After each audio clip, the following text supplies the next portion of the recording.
less pressure than with Avery, who made it no secret how he felt about her.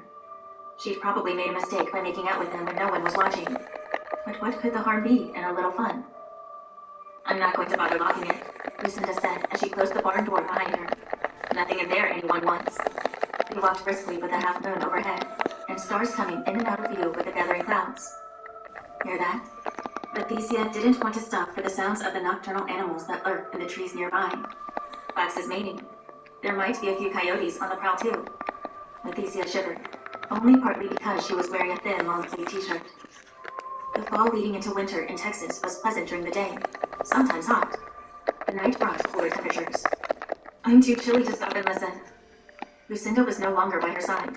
She stood in the muddy road, patting her body. Shit, I forgot my phone. I need to run back. You go on ahead. The food will be here soon, and I'm hungry. You sure? Lucinda was already skipping backward. I've never been attacked by a coyote. Not once. Leticia shook her head and continued to walk. The sounds of the night were natural, had been there long before any of them.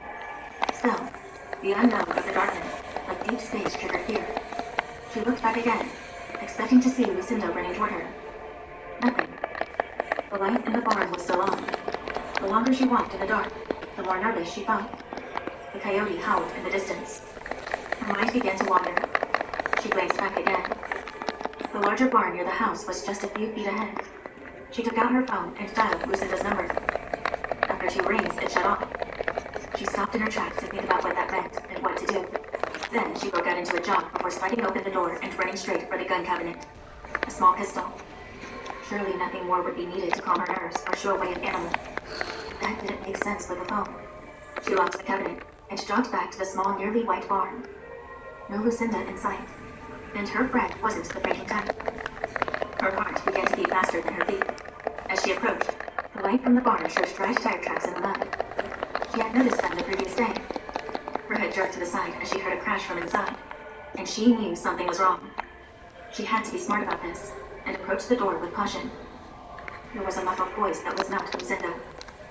With a heaving chest, she threw the door open with one hand, then rushed inside with both hands back on her pistol. A skinny guy with dirty jeans and boots was fastening tape around Lucinda's mouth. Her feet and hands were bound. 2 paint cans were tipped over and oozing white paint across the floor. Leticia swallowed hard. She had never been in a situation like this. Real fear standing in front of her, shaking her to her soul. But to show that fear would only be used against her. Take your fucking hands off her! The guy stepped away from Lucinda. His hands were dusty with nails caked with dirt. He smelled of hay and manure, and horse feed. What are you going to do, little girl?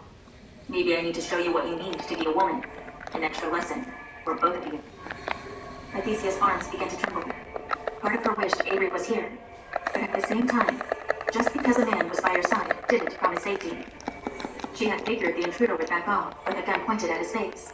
Instead, he took a step forward with his left hand on his belt buckle.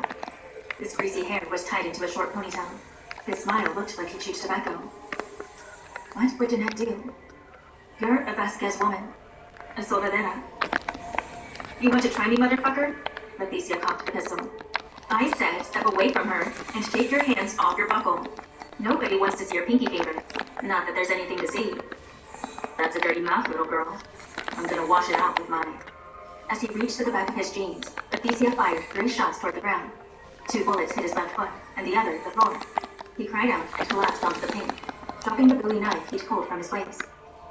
Her breathing and heart seemed to be in sync with the gunfire. The fear evaporated with the lightness of gun smoke. It felt like the most natural thing in the world to pull the trigger. Next time, I'll aim higher. He lifted his face, half covered in dripping paint, toward her as he groaned in pain. Both his hands clutched his bleeding foot. Half of the spilled white paint was now tainted to pink. Leticia kept her gun aimed at him while slowly making her way to the knife. With one flight, she slid it closer to her and picked it up. She kept her aim to his face. I'm bleeding bad, he said. You have to help me. You'll go to prison for this. Who do you think they'll believe? You'll survive, you piece of shit, she said. I promise you that. You will pay for this. He looked at her with a fury that filled her with fear and a matching animosity. Is this what the world would look like? Combat? Until now, her world had been sheltered. It made her think of what her mother might have experienced. Lucinda already had her hands lifted for Leticia to slide through the tape.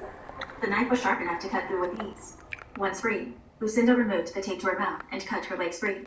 She reached for